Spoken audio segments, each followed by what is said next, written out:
Bismillahirrahmanirrahim. Assalamualaikum warahmatullahi wabarakatuh. Waalaikumsalam warahmatullahi wabarakatuh. Alhamdulillahirabbil alamin. Wassalatu wassalamu ala asrofil anbiya'i wal mursalin wa ala alihi wa sahbihi wa rasulillahi ajmain.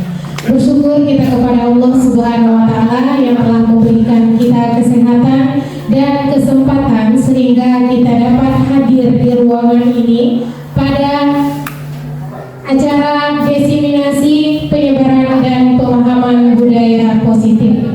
Tidak lupa pula sholawat beriring salam kita sampaikan kepada junjungan Nabi Muhammad SAW dengan mengucapkan Allahumma sholli ala Sayyidina Muhammad wa ala ali Sayyidina Muhammad.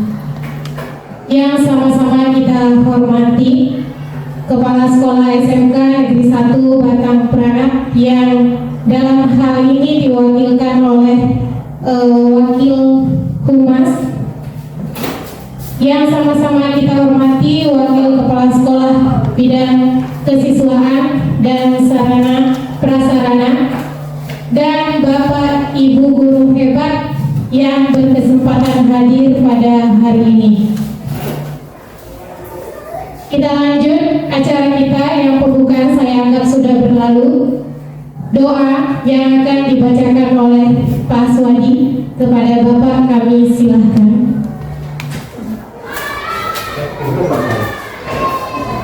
Di depan.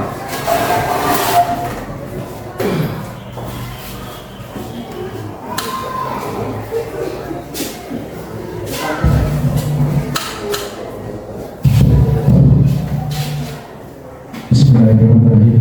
Demi suksesnya acara kita hari ini, marilah kita berdoa, dan doa saya pimpin dalam agama Islam yang baik menyesuaikan. Bismillahirrahmanirrahim. Alhamdulillahirrahmanirrahim. Wassalatu wassalamu ala asrofil anbiya'i wal mursalin wa ala alihi wa ashabihi rasulillahi ajmain. Allahumma sholli ala sayyidina Muhammadin wa habibina wa azwajina maulana Muhammad wa ja'alna min karimatihi wa bisafatihi bi rahmatika ya arhamar rahimin. Allahumma ighfir lana dzunubana wa li walidayna warhamhuma kama rabbayani shaghira. Allahumma lil muslimin wal muslimat wal mu'minina wal mu'minat wal ahyati wal amwat. Allahumma salamatan fid dunya wal akhirah wal jannah wa rizqina wa taubatan qabla al-maut wa rahmatan indal maut wa alaina bisakaratil maut najatan wa hisab. Rabbana la tuzigh qulubana ba'da idh hadaytana wa hab lana min ladunka rahmatan innaka antal wahhab. Rabbana atina fid dunya hasanah wa fil akhirati hasanah wa qina azabannar. Wassallallahu ala sayyidina Muhammadin wa alihi wa sahbihi. Assalamualaikum warahmatullahi wabarakatuh. Waalaikumsalam warahmatullahi wabarakatuh.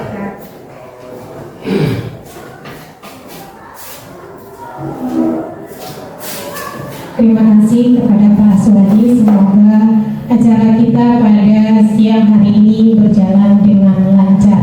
Amin amin ya rabbal alamin.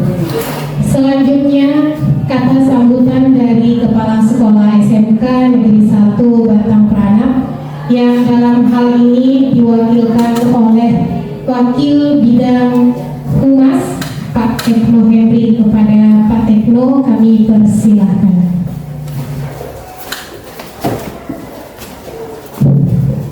Bismillahirrahmanirrahim. Assalamualaikum warahmatullahi wabarakatuh.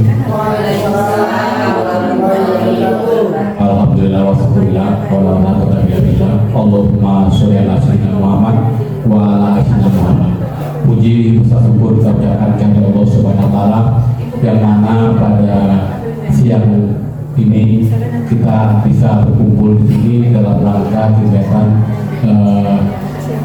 diseminasi penyebaran pemahaman budaya positif oleh guru penggerak kita Ibu Sri Astuti.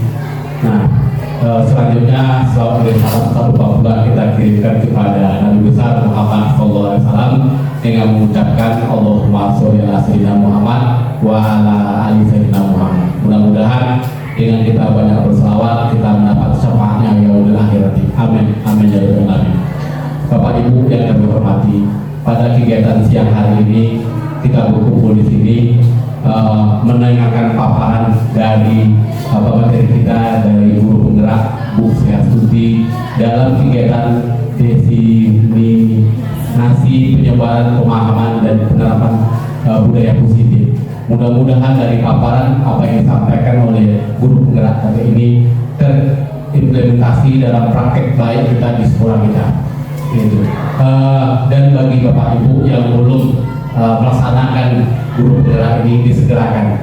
Nah, sehingga kedepannya sekolah SMK di Ketubang Pranap menjadi lebih baik lagi melalui program guru penggerak ini. Mungkin itu saja yang bisa saya sampaikan dan saya akhiri. Wabillahi taufiq wal hidayah. Wassalamualaikum warahmatullahi wabarakatuh. Waalaikumsalam warahmatullahi wabarakatuh.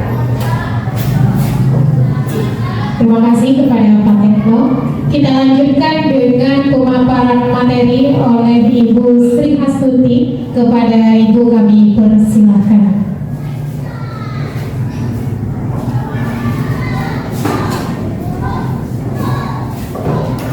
Ya, baik, terima kasih kepada Ibu Astuti Juwita yang telah membuka acara.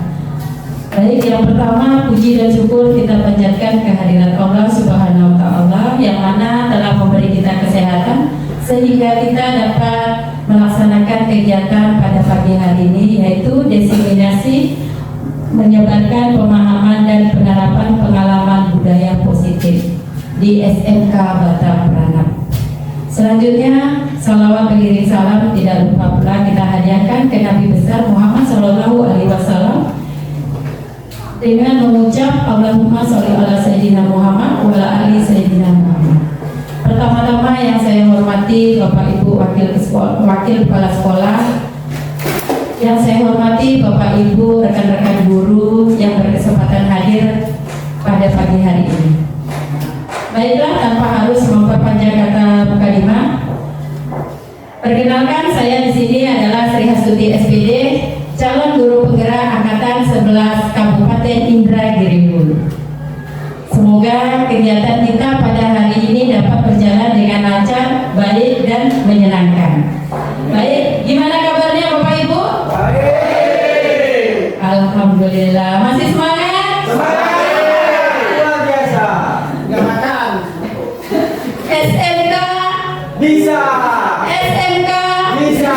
SMK Bisa. luar biasa. Terima kasih Bapak Ibu. Baik, sebelum saya paparkan apa itu budaya positif, mungkin Bapak Ibu sudah pernah mendengar apa itu budaya positif. Mungkin sebelumnya kita seperti pretest dulu ya Bapak Ibu. Bagi Bapak Ibu yang pernah mendengar apa itu budaya positif dan bisa memberikan contohnya, silakan Bapak Ibu. Mungkin Bapak Ibu sering mendengar apa itu budaya positif dan apa yang pernah kita lakukan terhadap budaya positif itu di lingkungan sekolah kita. Mungkin ada Bapak Ibu di antaranya yang sudah tahu dan sudah bisa melaksanakannya. Ayo silakan. 5S. Ya Pak. Program 5S Bu. Program 5S. Salam, sapa, senyum. Ya. Bu. Iya, terima kasih jawabannya Pak Tekno Hendri. Ya, program 5S yang sudah kita terapkan di sekolah itu adalah salah satu contoh budaya positif Bapak Ibu yang kita laksanakan setiap paginya secara bergantian di gerbang sekolah dengan salam, sapa, senyum, sopan, dan santun. Itu adalah salah satu contoh budaya positif yang sudah kita terapkan di sekolah kita. Mungkin ada tambahan dari Bapak Ibu yang lain? Ya, silakan Bapak. Terima kasih Bu Sri Astuti. Kalau menurut hemat saya budaya positif ini terbagi dari dua kosakata. Pertama, budaya dan positif. Budaya itu kebiasaan atau perilaku siswa ataupun guru secara umum dalam hal untuk sebuah kebaikan. Salah satu contohnya, guru dan siswa itu tidak membiarkan sampah berserakan di lingkungan sekolah. Terima kasih. Itu mungkin yang pertama. Terima kasih. Assalamualaikum warahmatullahi wabarakatuh. Ya, terima kasih, sangat luar biasa ya Bapak Ibu semua semuanya, ternyata kita di sekolah sudah menjalankan banyak budaya positif. Yang salah satunya tadi adalah 5S dan salah satunya adalah pembiasaan lingkungan bersih ya. Dengan cara setiap siswa wajib menyetor sampah sebelum pulang sekolah minimal 5 buah sampah. Baik, kita lanjutkan dengan materi kuliah saya ya, yaitu penyebaran pemahaman budaya positif. Konsep inti budaya positif itu terdiri dari 8, Bapak Ibu. Yang pertama, ada perubahan paradigma belajar. Yang kedua, disiplin positif. Yang ketiga, nilai-nilai kebajikan. Yang keempat, kebutuhan dasar manusia. Selanjutnya, motivasi perilaku manusia, posisi kontrol guru, keyakinan kelas, dan segitiga restitusi. Apa sajakah itu? Mari kita bahas satu persatu. Yang pertama, yaitu pembelajaran dengan paradigma baru. Pembelajaran paradigma baru memfokuskan murid sebagai pusat dalam kegiatan pembelajaran sesuai dengan filosofi KHD atau Ki Hajar Dewantara. Pembelajaran berpusat pada murid. Jadi filosofi Ki Hajar Dewantara itu salah satunya adalah pembelajaran berpusat pada murid. Yang dulunya zamannya kita sekolah atau pertama-tama kita mengajar nih Bapak Ibu, itu pembelajaran itu kan berpusat kepada guru. Setelah kita mengadakan pembelajaran dengan paradigma baru, sekarang kita ubah mindset kita. Yang dulunya pembelajaran berfokus kepada guru, sekarang pembelajaran berpusat pada murid. Jadi murid yang banyak berkreasi, berinovatif, berpikir kritis. Apa tugas kita sebagai guru, Bapak Ibu? Kita hanya menuntun, membimbing, memfasilitasi sesuai dengan bakat minat anak masing-masing. Selanjutnya, pembelajaran paradigma baru merupakan pembelajaran yang dirancang dengan prinsip pembelajaran yang berdiferensiasi, sehingga murid belajar sesuai kebutuhan berdasarkan tahap perkembangan sesuai teori psikologi modern untuk mewujudkan profil pelajar Pancasila. Yang sama-sama kita ketahui juga bahwasanya dimensi pada profil pelajar Pancasila itu ada 6, yaitu apa Bapak Ibu? Iya, beriman dan bertakwa. Selanjutnya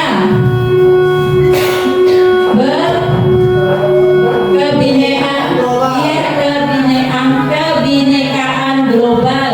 Selanjutnya bergotong royong, kreatif, bernalar kritis, dan mandiri. Jadi itulah harapan kita untuk pembelajaran paradigma baru ini Bapak Ibu. Kita akan menciptakan murid-murid yang berakhlak mulia, beriman, bergotong royong, kreatif, bernalar kritis, dan mandiri. Jadi dari itu kita sebagai guru tidak lupa pula untuk tetap belajar agar kita tidak tertinggal oleh murid Bapak Ibu. Jika murid sudah bisa belajar mandiri secara teknologi, kita juga harus belajar teknologi Bapak Ibu. Setelah itu untuk berakhlak mulia dan bernalar kritis. Jadi kita bisa memberikan contoh dari pembiasaan Bapak Ibu dengan yang awalnya tadi yang telah disampaikan di awal, yaitu pembiasaan 5S. Itu juga merupakan kegiatan yang berakhlak mulia. Baik, selanjutnya ya, ini adalah miskonsepsi tentang teori kontrol. Pada miskonsepsi teori kontrol di sini, ilusi guru mengontrol murid. Selanjutnya, ilusi bahwa semua penguatan positif, efektif, dan bermanfaat. Selanjutnya, ilusi bahwa kritik membuat rasa bersalah mampu menguatkan karakter, dan ilusi bahwa orang dewasa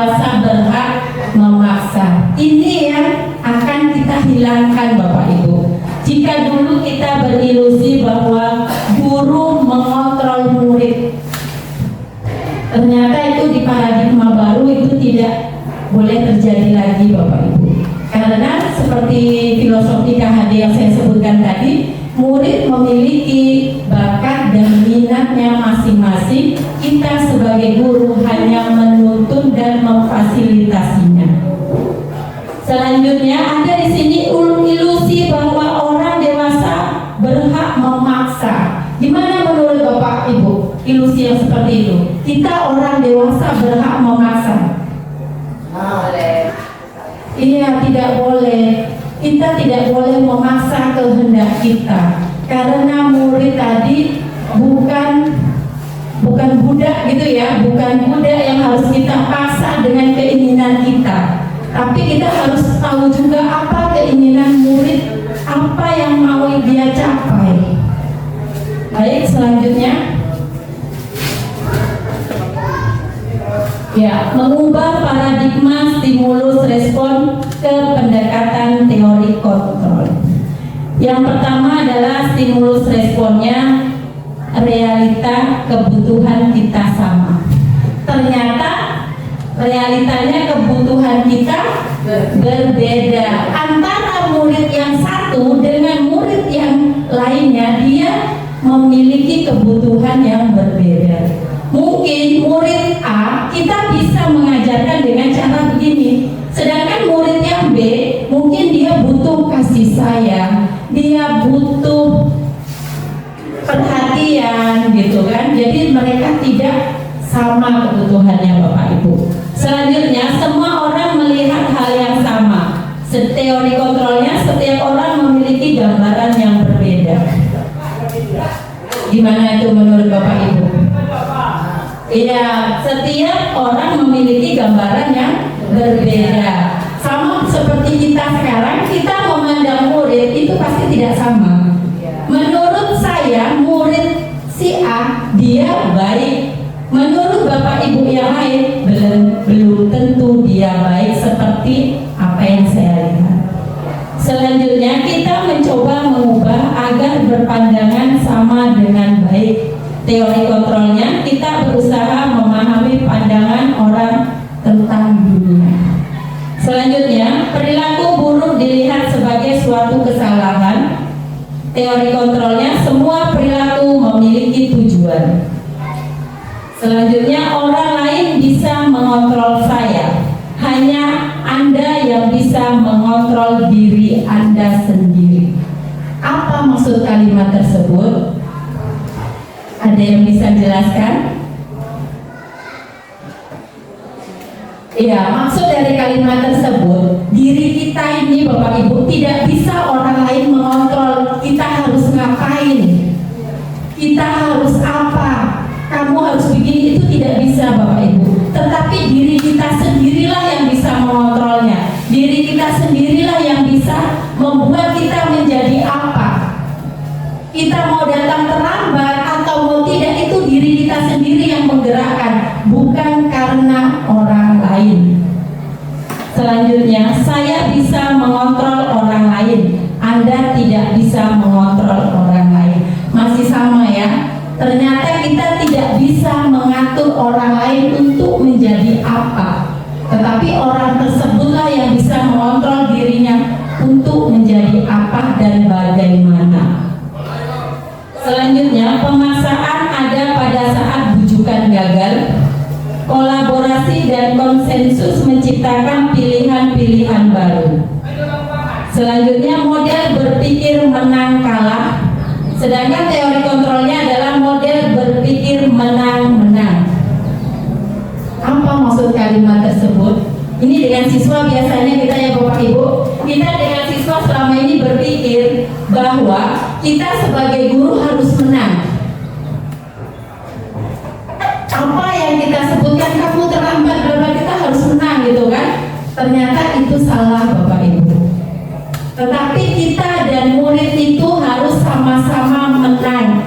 Itulah gunanya di sini budaya positif, supaya tidak terjadi menang dan kalah. Jadi kita dengan murid memiliki hak yang sama. bisa mengontrol dirinya, yaitu menang.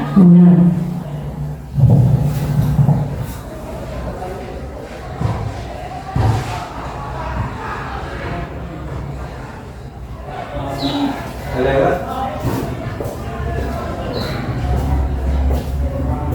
Ya, sekarang disiplin positif. Apa itu disiplin? Disiplin adalah sikap menaati dan menjalankan peraturan atau keyakinan yang telah disepakati. Sikap disiplin mencakup tentang kepatuhan, konsistensi, dan tanggung jawab terhadap apa yang dilakukannya berdasarkan nilai-nilai yang diyakininya. Sedangkan disiplin positif itu sendiri adalah sebuah pendekatan mendidik anak untuk menerapkan disiplin dari dalam diri yang bertujuan untuk menumbuhkan kesadaran dan rasa tanggung jawab tanpa penghargaan, imbalan, ancaman, atau apapun. Nah, Bapak Ibu, jadi untuk disiplin positif ini harapannya anak itu atau diri kita sendiri itu bukan karena takut dihukum. Ini contohnya, saya datang ke sekolah cepat-cepat dari rumah jam 7, sudah harus sampai sekolah, jadi sebelum jam 7 harus sudah berangkat.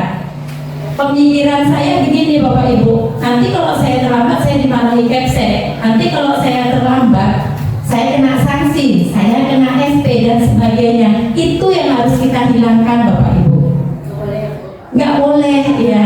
Jadi kenapa saya datang jam 7? Itu karena kesadaran diri saya, karena tanggung jawab saya. Ya, bagaimana Pak Om? Menurut Pak Om bagaimana itu? Menurut saya tergantung situasi dan kondisinya. Oh, tergantung situasi dan kondisi ya. Jadi untuk kedepannya, setelah kita belajar budaya positif, harapannya Pak Om datang pagi jam 7 sampai di sekolah bukan karena takut ditegur kurikulum atau kepala sekolah, tetapi karena tanggung jawab dan rasa percaya diri Bapak. Ya, dengan alasan ada nih Bu. Pertama mungkin kondisinya fit, bisa bangunnya pagi. Yang kedua tidak begadang malamnya itu. Kemudian ya mungkin tak hujan bisa cepat gitu. Mudah-mudahan budaya positif bisa kita terapkan di sekolah. Ya, sangat luar biasa Pak Om ya. Yang penting kalau kita badan fit, kita usahakan kita terapkan budaya positif. Jangan karena takut dengan kurikulum atau dengan kepala sekolah Bapak Ibu jam 7 sudah sampai di sekolah, tetapi usahakan saya datang jam 7 karena tanggung jawab saya sebagai guru, saya ada jam mengajar jam pagi. Mudah-mudahan itu bisa kita terapkan semuanya. Selanjutnya, sebagai pendidik, tujuan kita adalah menciptakan peserta didik yang memiliki disiplin diri sehingga mereka berperilaku mengacu kepada nilai-nilai kebajikan universal dan memiliki motivasi intrinsik dalam perubahan perilaku ke arah yang lebih baik.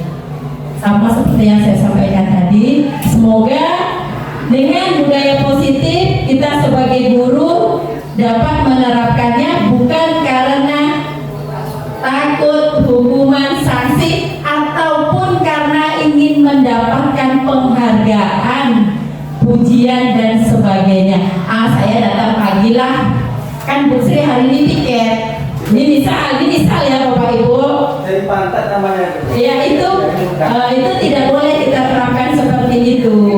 Kita itu datang pagi dari diri kita. Nah, hari ini Ibu kepala sekolah kan dinas luar. Hari ini Ibu kurikulumnya dinas luar. Gak usah masuk lah. Jadi tidak boleh seperti itu ya Bapak Ibu. Jadi Bapak Ibu, kalau memang walaupun tidak ada kepala sekolah, tidak ada pujian dan sebagainya, tetaplah kita datang tepat waktu. Kalau kita datang tepat waktu, insya Allah yang lainnya akan berjalan lancar. Tapi kalau datang saja sudah terlambat, pasti banyak hal yang tertinggal pada diri kita. Baik, selanjutnya nilai-nilai kebajikan universal. Nilai-nilai kebajikan adalah sifat-sifat positif manusia yang dicapai setiap individu. Nilai-nilai yang disepakati bersama yaitu lintas bahasa, suku, bangsa, agama maupun latar belakang. Adapun nilai-nilai kebajikan universal ini yaitu kejujuran, keadilan, belas kasihan, kesederhanaan, penghargaan terhadap kehidupan, kepedulian, toleransi, kesetiaan, kepedulian terhadap lingkungan, dan kebijaksanaan. Mungkin di antara nilai-nilai itu tadi sudah ada beberapa nilai kebajikan yang sudah kita terapkan ya Bapak Ibu. Salah satunya Pak Oktul Ameri tadi sudah menerapkan kepedulian terhadap lingkungan. Seperti apa kepedulian terhadap lingkungan? Dengan selalu membersihkan lingkungan yang ada di sekitar kita. Di lingkungan sekolah kita ajak peserta didik kita memungut sampah, membersihkan kelas. Itu merupakan nilai kebajikan kepedulian terhadap lingkungan.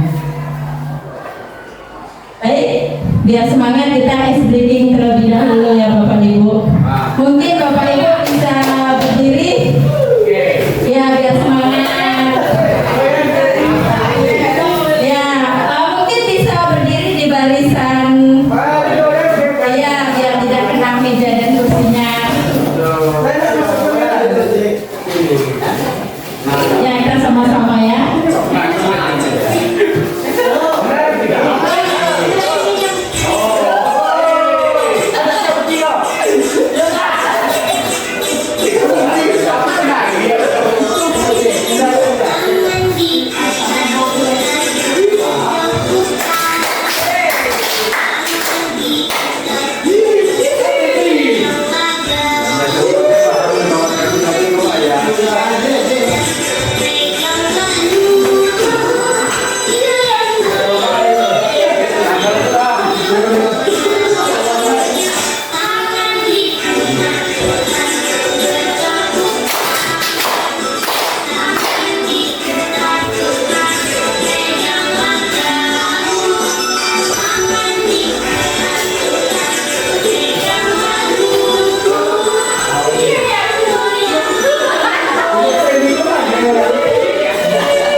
Ya, terima kasih Bapak Ibu atas partisipasinya.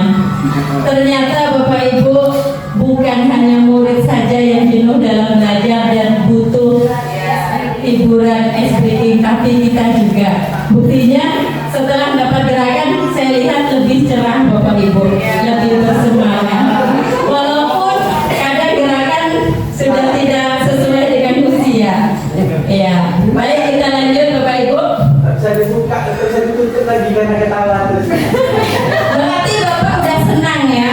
Ya, sesuai dengan program sekolah kita, salah satunya adalah program sekolah yang menyenangkan. Jadi salah satu program sekolah menyenangkan itu pada waktu pembelajaran diselingi dengan ice breaking biar siswanya senang dan bersemangat. Baik, kita lanjutkan. Kebutuhan dasar manusia. Seluruh tindakan manusia memiliki tujuan tertentu. Semua yang kita lakukan adalah usaha terbaik kita untuk mendapatkan apa yang kita inginkan. Ketika kita mendapatkan apa yang kita inginkan, semua yang dilakukan memiliki tujuan tertentu, yaitu untuk memenuhi kebutuhan dasar. Apa-apa saja kebutuhan dasar yang kita butuhkan Bapak Ibu? Ya, iya benar sekali. Yang pertama, makan. Makan itu merupakan kebutuhan untuk bertahan hidup.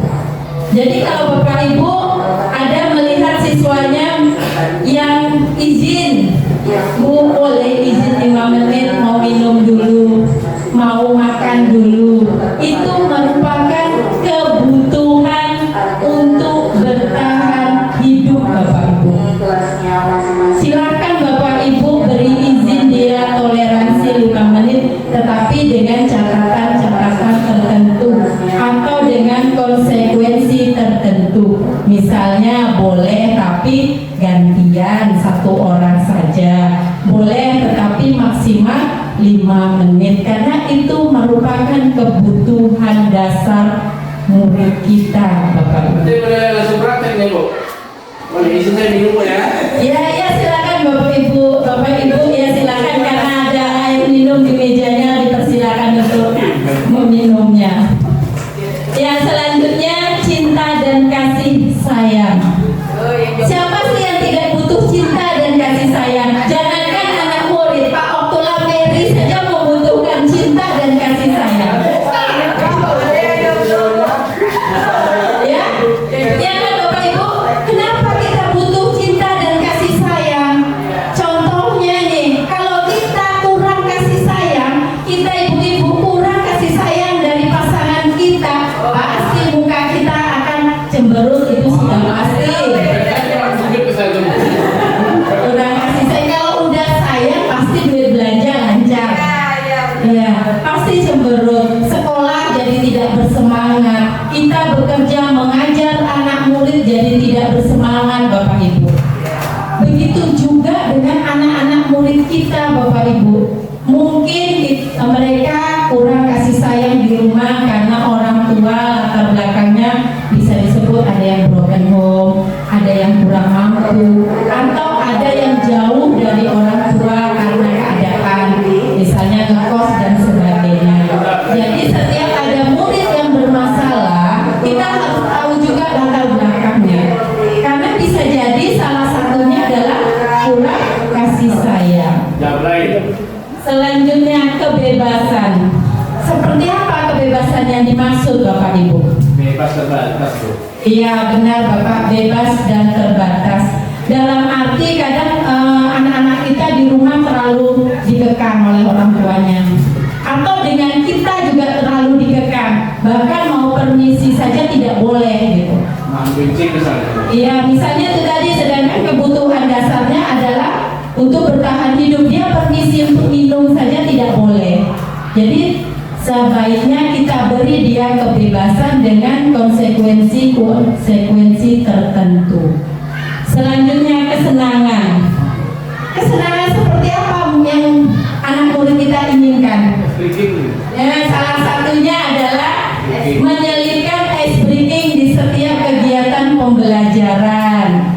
Setelah itu mungkin mengadakan kegiatan-kegiatan pentas seni sesuai dengan hobi, bakat dan minatnya. Ada di bidang olahraga, mungkin bisa dalam pembelajaran 1 semester kita menyelipkan kegiatan-kegiatan tersebut. itu termasuk kegiatan yang menyenangkan. Selanjutnya kekuasaan. Seperti apa kekuasaan yang dimaksud? Kekuasaan yang dimaksud ini biasanya siswa yang pintar, Bapak Ibu. Dia merasa pintar, jadi dia merasa berkuasa. Ya, dia merasa pintar atau dia merasa hebat, dia ketua kelas, dia akan merasa berkuasa. Dengan begini, kita bisa mengingatkan sebagai guru, sebagai wali kelas, bahwasanya itu tidak dibenarkan. Dia boleh menjadi paling pintar di kelasnya, tetapi dia tidak boleh berkuasa. Karena kita di sini semua sama, punya bakat minat masing-masing dan punya kepintaran di bagiannya masing-masing. Selanjutnya adalah motivasi perilaku manusia. Ada 3 motivasi perilaku manusia. Yang pertama yaitu untuk menghindari ketidaknyamanan atau hukuman. Yang kedua, untuk mendapatkan imbalan atau penghargaan dari orang lain. Yang ketiga, untuk menjadi orang yang mereka inginkan dan menghargai diri sendiri dengan nilai-nilai yang mereka percaya.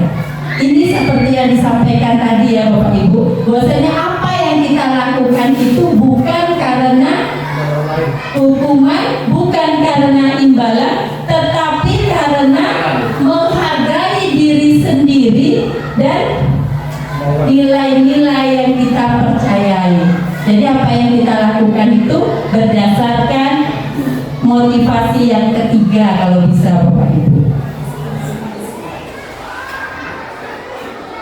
Ya, ada hukuman, konsekuensi, dan restitusi.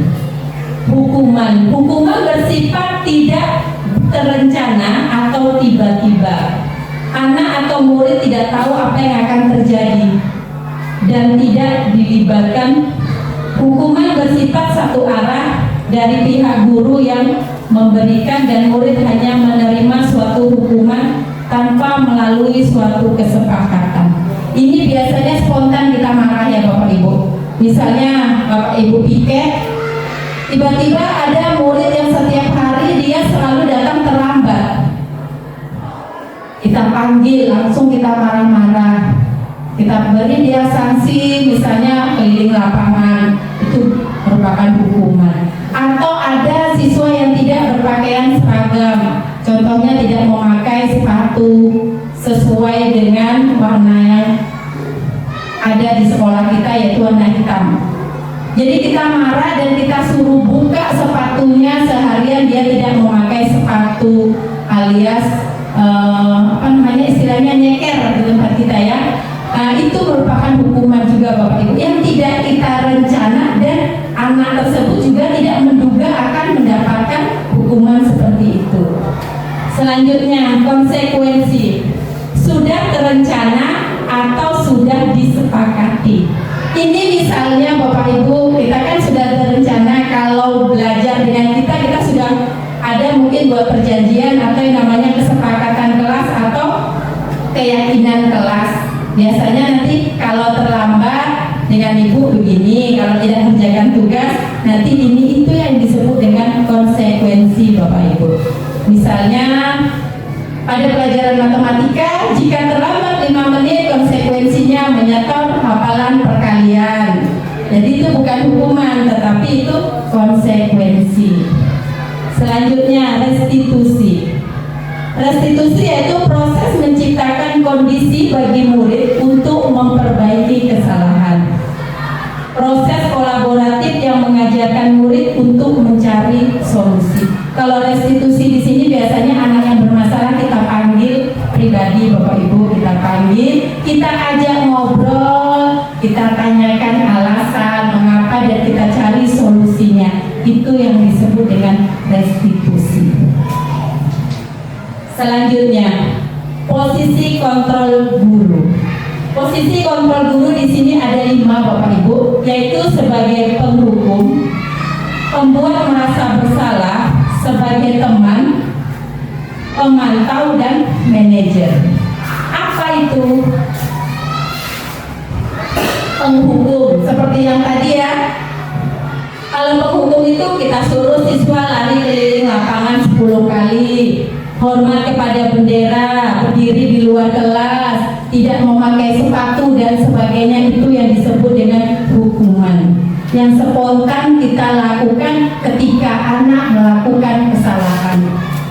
Selanjutnya, pembuat merasa bersalah. Biasa ini kalau pembuat merasa bersalah, kita itu seperti mengiba kepada anak. Kamu nggak kasihan sama ibu, nak. Kamu nggak kasihan, nanti ibu dimarah oleh ibu kurikulum, nanti kamu dimarah. Nah, itulah yang disebut dengan pembuat merasa bersalah. Selanjutnya sebagai teman, udahlah Iwan, kerjakanlah tugas itu, nanti kalau selesai saya traktir kamu makan. Itu biasa bahasa yang diucapkan oleh teman. Misalnya ada teman murid kita tidak mau mengerjakan tugas, gimana cara mengerjakannya? Kalau kita sebagai seorang teman, guru yang berposisi kontrol sebagai seorang teman, dia akan mengiming-imingi sesuatu. Udahlah kerjakan, nanti kalau udah siap kamu boleh main voli, kalau udah siap kamu boleh ke kantin. Itu sebagai teman. Selanjutnya pemantau. Pemantau di sini kamu sudah melakukan kesalahan beberapa kali. Berarti selama ini kita hanya memantau tetapi tidak berbuat apa-apa. Setelah berbuat kesekian kali baru kita panggil. Itu disebut dengan pemantau. Selanjutnya sebagai manajer. Kamu sudah tahu keyakinan sekolah. Nah, sebagai manajer ini biasanya Bapak Ibu, muridnya yang bermasalah kita panggil, kita ajak ngobrol, kita tanya, kita diskusi sampai pemecahan masalahnya. Baik, selanjutnya, ya di sini ada contoh video posisi kontrol guru dari kelima tadi.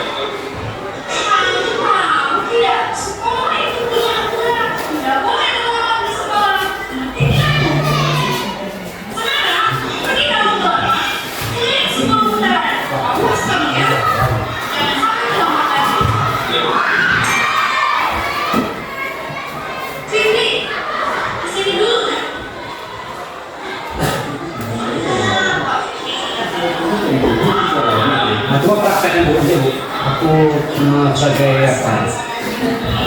Individual.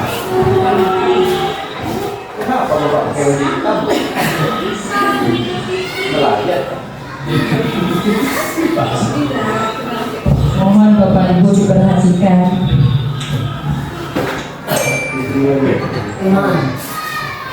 Masuk itu. Kalau itu tentu saja pikir tidak berangkat dari sini.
Ya, tadi Bapak Ibu sudah melihat video posisi kontrol guru. Yang kelima-limanya sudah ada dipraktekkan di video tersebut. Sekarang muncul di benak saya pertanyaan Bapak Ibu. Kira-kira dari kelima posisi kontrol yang ada, apakah Bapak Ibu sudah pernah melakukannya dan berapa kali dan yang apa itu? Coba saya minta dari Pak Supri dulu.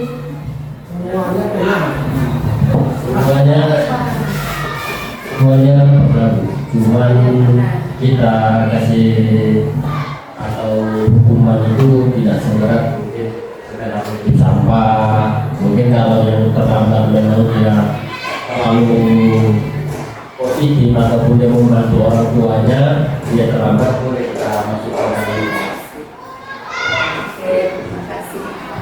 Mungkin Pak Teno bisa posisi kontrol apa yang sering Bapak praktekkan, yang Bapak sering lakukan melihat siswa kita? Terima kasih Bu. Semuanya pernah saya lakukan. Satu zaman dari lalu, nah itu saya fungsi kontrolnya yang poin pertama itu saya lakukan. Datang terlambat, saya hukum. Nah kalau sekarang zaman sudah berubah, Bu, sudah sadar. Nah sekarang fungsi kontrolnya yang poin nomor 5 mana dari Bu. Karena kira waktu kita ini perlu adanya pemenahan diri. Kalau dulu saya akui, saya lakukan adalah poin 1 hukum. Nah sekarang sudah sadar mengenai kita banyak salahnya. Nah sekarang sudah saya lakukan poin 5 peraturan tersebut. Ya, tadi ada di sini yang resen atau angkat tangan. Silakan Bapak Abdullah Meri. Baik, terima kasih Bu Pemateri, Bu Setiastuti. Kalau saya hanya satu yang tak saya pakai, nomor 2 itu. Membuat merasa bersalah. Karena kalau kita sampaikan yang demikian, anak-anak kita ini melunjak ya. Jadi biarlah bapak mau dimarah sama kepsek berapa, kayak gitu jadi yang selalu saya lakukan pertama itu saya sering lakukan, tapi saya lihat karakter anaknya. Kalau karakter anaknya tak bisa diajak berteman, jadi hukum. Nah, yang kedua yang teman itu. Yang teman itu mungkin pernah saya lakukan, saya rangkul. Kenapa kamu terlambat bangunan? Kok bisa lambat itu? Kemudian tadi malam kamu main game ya, atau pacaran, atau pergi juga kemana segala macam. Itu saya buat anak-anakku. Itu yang selalu saya terapkan. Pemantau sama manajer ini boleh dikatakan belum pernah saya lakukan. Terima kasih Bu. Terima kasih Bapak Ibu, sungguh luar biasa ya. Ternyata Bapak Ibu sebelum mengetahui 5 posisi kontrol kita sudah mempraktekkan tanpa kita sadari ya Bapak Ibu. Tetapi di sini kita harus tahu dari kelima posisi kontrol yang ada, yang mana yang sebaiknya kita lakukan Bapak Ibu. Yang pertama yang harus kita lakukan adalah sebagai manajer ya. Yang kedua adalah pemantau, yang ketiga teman, yang keempat pembuat merasa bersalah, baru sebagai penghukum. Kenapa? Karena sebagai penghukum dan sebagai pembuat merasa bersalah ini manusiawi ya Bu, kalau kita punya rasa dendam. Begitu juga lah dengan anak murid kita Bapak Ibu. Kalau dia pernah kita hukum, kita buat dia merasa bersalah, terkadang sampai menangis, dia akan ingat. Contohnya saja kita. Mungkin Bapak Ibu kalau berpikir ke belakang waktu SMA atau SMP dulu, pernah nggak Bapak Ibu kena hukum sama guru di sekolah? Ingat nggak sampai sekarang? Ada nggak rasa marah, dendam dan malu? Mudah-mudahan tidak ya. Ya. Tetapi tetap akan mengingatnya. Ya, jadi itulah anak-anak kita sekarang juga Bapak Ibu. Kalau merasa dendam itu kita tidak tahu ya. Siapa tahu anak yang kita hukum itu punya rasa dendam sama kita Bapak. Itu makanya harus kita hindari ya Bapak. Hukuman ini merupakan suatu proses pembelajaran. Iya. Karena dengan hukuman ini mungkin kedepannya mereka nggak mau jadi berbuat. Iya. Ya benar itu Pak. Tetapi alangkah baiknya kan kita sebagai manajer terlebih dahulu. Setelah berulang kali mungkin kita tidak berhasil, mungkin ada juga nanti yang disebut dengan panggilan orang tua dan sebagainya. Sepertinya penghukum itu memang sudah terakhir gitulah Bapak Ibu. Ya mungkin tadi ada yang angkat tangan, silakan Bapak. Terima kasih Bu ya. Jadi kalau saya cermati, kalau dari bahasa psikologi ini seperti halnya ilmu marketing ya. Kan misalkan anak main HP, kan kita suruh berhenti dengan berhenti main HP anak ya, mana ini kita tunggu 5 menit, 10 menit, nggak berhenti, 30 menit nggak berhenti. Berhentinya, nah berhenti, 1, 2, 3, baru berhenti anak ini. Bahkan apa ini? Berarti kan yang pertama tetap manajer ya Pak ya. Jadi bisa saya simpulkan lebih ke arah parenting ya. Iya. Oke, halus dulu, setelah harus nggak bisa, baru Naik ya. Tapi tingkat parenting itu hukum Pak. seperti lah. Ini kesimpulan saya. Seperti dulu ya. Awal, ya akhir ya. Iya. Iya benar Bapak Ibu, semua apa yang Bapak Ibu sampaikan itu pernah kita alami, baik kita sebagai guru maupun kita sebagai murid pada zamannya dulu Bapak Ibu. Tetapi langkah yang pertama tetap yang kita ambil adalah sebagai manajer, pemantau teman. Penghukum itu betul-betul sudah terakhir sudah, dan penghukum itu kan sifatnya spontan. Tidak ada terbenak dalam kita bahwasanya hari ini kita akan menghukum siswa. Tidak ada terlintas dalam pikiran kita terencana bahwasanya hari ini Pak Noprianto akan menyuruh siswanya lari keliling lapangan 10 kali, itu tidak Bapak Ibu.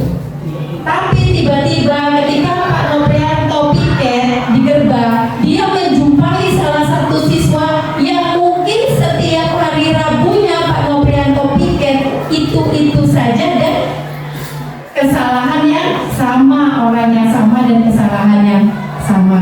Makanya mungkin dia terlambat yang pertama, kita sudah beri nasihat. Terlambat yang kedua, kita sudah ajak ngobrol sebagai manajer, sebagai teman. Dan akhirnya mungkin Pak Nom mengambil keputusan sebagai penghukum. Tapi memang itu kita hindari Bapak Ibu. Baik, selanjutnya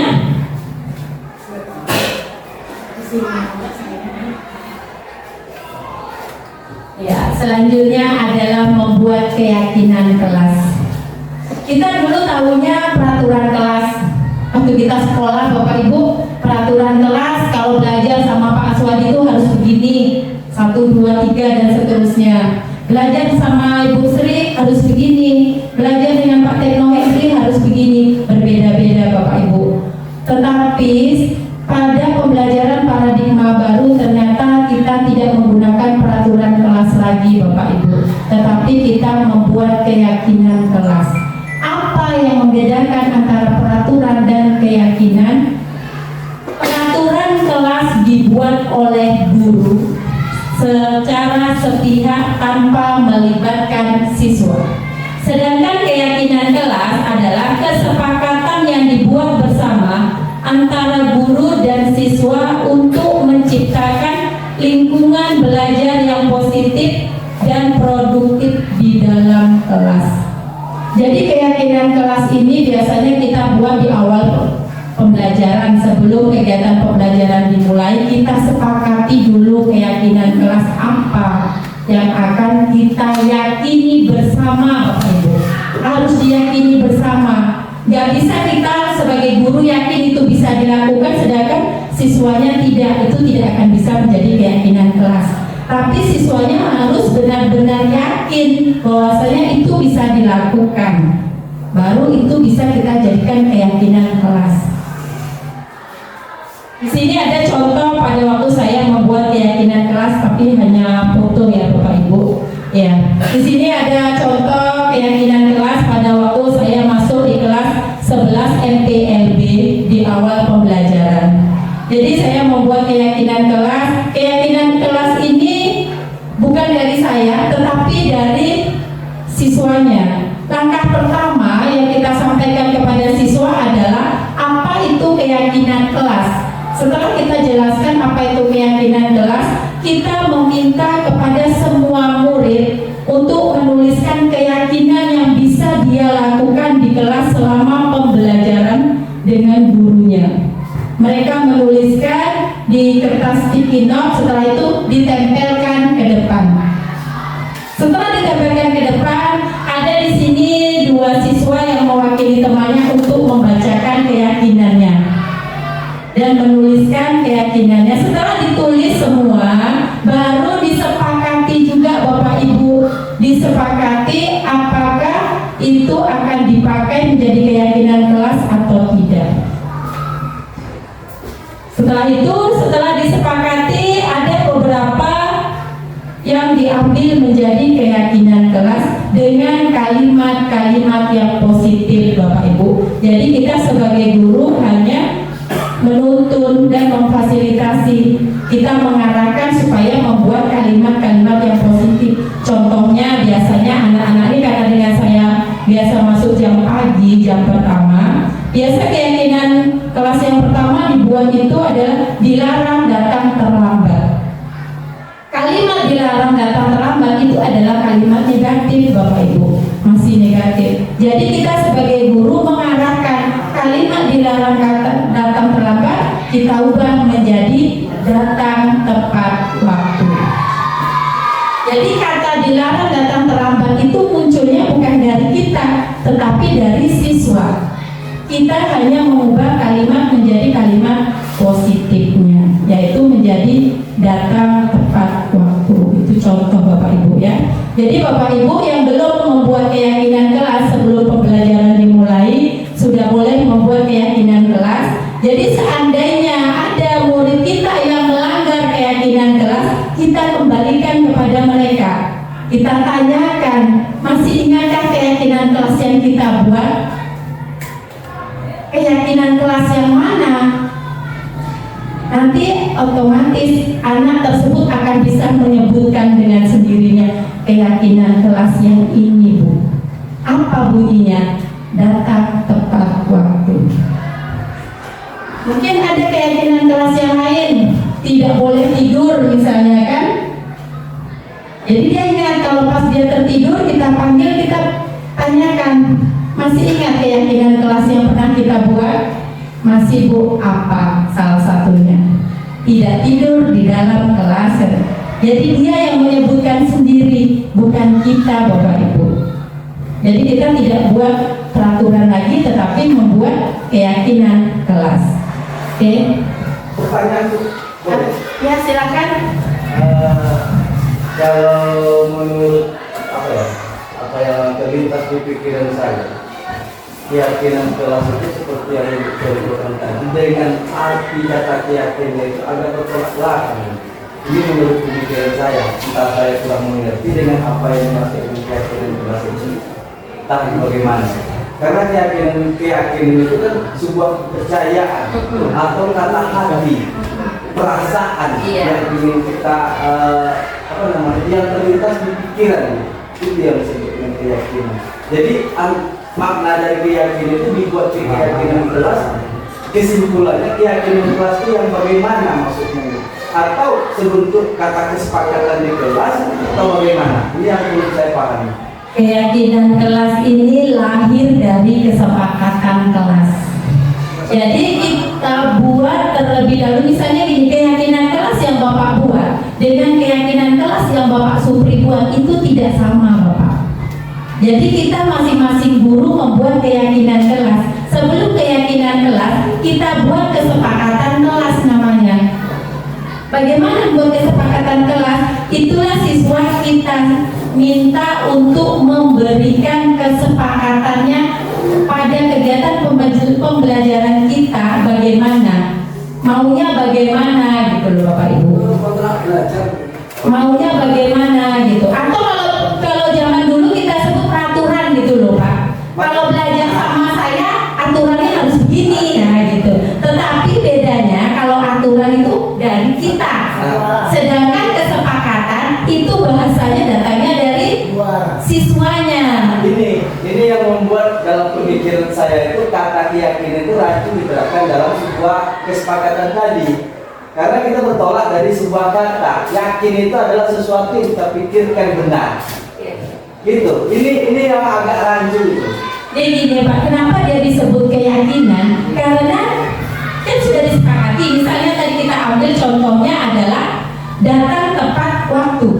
Jika sudah disepakati datang tepat waktu itu menjadi keyakinan kelas, berarti kita tanyakan kembali, apakah kalian siswa yang ada di kelas tersebut yakin bisa menerapkannya? Itulah makanya disebut keyakinan kelas. Kalau mereka yakin bisa menerapkan, jadikanlah kalimat tersebut menjadi keyakinan kelas. Terkadang keyakinan kelas ini kan tidak kaku juga Pak. Terkadang begini, datang tepat waktu tapi toleransi 5 menit ya Bu. Iya, kita buat datang tepat waktu dalam kurung toleransi 5 menit. Berarti kalau dia masih di dalam 5 menit, dia tidak dihitung terlambat. Lebih dari 5 menit, dia sudah dihitung terlambat. Jadi kita tanyakan kembali, benar kalian yakin bisa datang tepat waktu? Bisa Bu? Toleransinya hanya 5 menit loh. Iya Bu. Kalau seandainya kami nggak datang tepat waktu, bagaimana Bu? Itulah yang disebut akan kita buat konsekuensinya, bukan hukuman. Itu yang disebut konsekuensi itu terencana, tidak menghukum. Jadi kalau yang lebih dari 5 menit, misalnya datang dia terlambatnya udah 10 menit atau 15 menit, konsekuensinya misalnya di pelajaran matematika nyetor hafalan perkalian. Jadi dia sudah tahu konsekuensinya. Udah 10 menit saya terlambat, pasti saya suruh nyetor perkalian berapa ya? Nah, jadi kita tanyakan, kita yakinkan anak dulu bisa nggak dia melakukannya. Kalau bisa kita jadikan keyakinan. Gimana Bapak? Oke, berarti kalau bisa saya simpulkan apa yang diterangkan itu dari penangkapan pemahaman ini adalah sebuah kesepakatan. Lahirnya dari kesepakatan. Cuman yang agak saya bantah itu kata yakin itu dengan penerapannya. Ini yang harus itu saja. Kita yakinkannya ke murid Pak. Iya. Artinya segala sesuatu itu bisa berubah kalau ada kesepakatan. Sama seperti mungkin kita sesama teman ini, iya kamu yakin bisa melakukannya. Nah, sama seperti itu. Oke, selanjutnya. Ya, selanjutnya ada segitiga restitusi. Segitiga restitusi yaitu suatu proses dialog yang dijalankan oleh guru agar dapat menghasilkan murid yang mandiri dan bertanggung jawab. Segitiga restitusi ada 3 tahapan ya. Yang pertama yaitu menstabilkan identitas. Yang kedua validasi tindakan yang salah, dan yang ketiga menanyakan keyakinan. Oke, selanjutnya apa itu menstabilkan identitas? Menstabilkan identitas, kita panggil anaknya terlebih dahulu menghadap kita secara pribadi, kita ajak dia ngobrol Bapak Ibu. Salah satu kalimat, contoh kalimat yang akan kita tanyakan kepada murid tersebut adalah berbuat salah itu nggak apa-apa. Setelah itu tidak ada manusia yang sempurna. Saya juga pernah melakukan kesalahan seperti itu. Jadi ini adalah contoh-contoh kalimat untuk menstabilkan identitas. Kita ajak murid tersebut ngobrol terlebih dahulu. Kita bicara bahwasanya ibu dulu juga pernah terlambat waktu sekolah dan sebagainya. Selanjutnya validasi tindakan yang salah. Kalimat untuk validasi tindakan yang salah ini yaitu padahal kamu bisa melakukan yang lebih buruk dari ini ya nak. Kamu pasti punya alasan mengapa melakukan hal itu. Selanjutnya kamu patut bangga pada dirimu sendiri karena kamu telah melindungi sesuatu yang penting buatmu. Ini contoh kalimatnya Bapak Ibu untuk validasi tindakan yang salah. Jadi biasanya kita tanya kenapa kamu terlambat, kita cari tahu kenapa kamu tidak mengerjakan tugas? Kenapa kamu tertidur di kelas? Ya, selanjutnya yaitu menanyakan keyakinan. Ini yang berhubungan dengan tadi Bapak. Jadi pada waktu anak sudah bermasalah, misalnya tertidur di kelas atau datang terlambat tadi, kita kembalikan lagi apa yang kita percaya sebagai kelas atau keluarga. Setelah itu apa nilai-nilai umum yang telah kita sepakati. Setelah itu boleh kita tanyakan, kita sudah pernah buat keyakinan kelas, nak? Otomatis anak tersebut akan menjawab, sudah. Keyakinan apa salah satunya yang kamu ingat? Tidak boleh datang terlambat atau datang tepat waktu, Bu. Jika dia terlambat, sedangkan keyakinan kelasnya adalah datang tepat waktu, berarti dia sudah melanggar. Jadi kita kembalikan kepada anaknya keyakinan kelas yang telah kita buat. Oke, selanjutnya Ibu Haji. Ya, ini hanya contoh ya Bapak Ibu. Walaupun mungkin nanti dari segi bahasa, kalimat mungkin ada yang belum tepat, ini hanya contoh segitiga restitusi yang saya lakukan.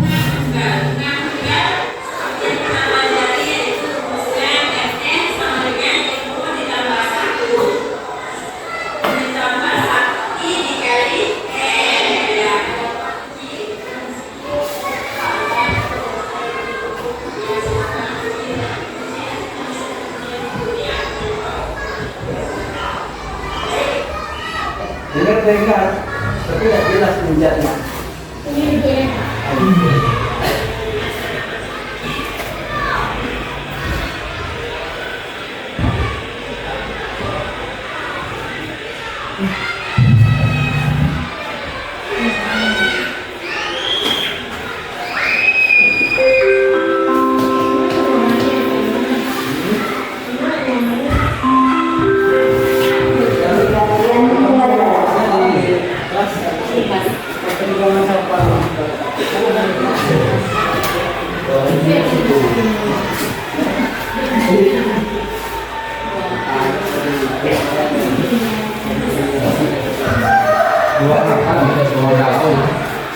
Itu video segitiga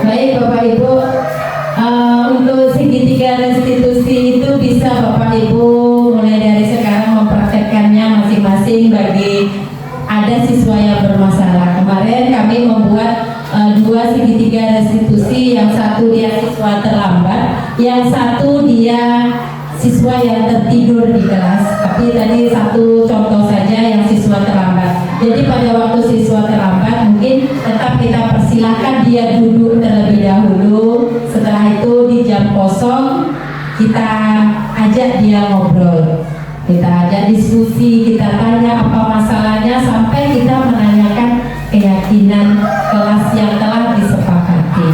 Baik, itu saja mungkin yang bisa saya tampilkan untuk budaya positif, pengalaman saya ya Bapak Ibu, budaya positif, dan semoga bisa kita terapkan dan apa yang telah saya sampaikan dapat bermanfaat semuanya. Baik, saya akhiri dengan Assalamualaikum warahmatullahi wabarakatuh. Baik, terima kasih kepada Ibu Sri Hasuti. Kita berikan aplaus terlebih dahulu ke Ibu Sri Hasuti. Semoga apa yang beliau sampaikan ilmunya kepada kita dapat kita implementasikan dengan baik di tempat kita bekerja, di sekolah kita. Mungkin berakhirnya pemaparan materi dari Ibu Sri Hasuti, maka berakhir pula acara kita pada hari ini. Saya selaku pembawa acara mohon maaf jika ada kata atau perbuatan yang membuat Bapak Ibu tidak merasa senang. Saya akhiri